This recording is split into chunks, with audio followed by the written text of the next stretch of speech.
First, you'll want to begin by measuring the lash, finding out where exactly you want it to be placed. Without any glue on it, place it on top of your real lashes where it would actually go, and then step back to see if that's the look you would like.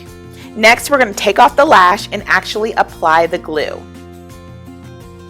Now, looking down into the mirror so that you can see your actual eye line, we're going to apply the lashes from the outer corner of the eye towards the inner corner.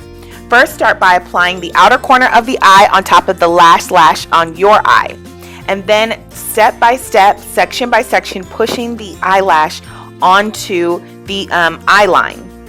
Next, you're going to take some tweezers and really clamp the lashes together. You want to do this step when your lashes are about 75% dry. This will help to marry your false lashes and the real lashes together so that it looks as natural and as close to your natural lashes as possible. Remember guys, this is a half lash, so we really want it to make sure that it looks very, very natural and is kind of just kind of a continuation of your real lashes. Clamping them down with the tweezers is really going to help them to really kind of smash together and look much more natural and real.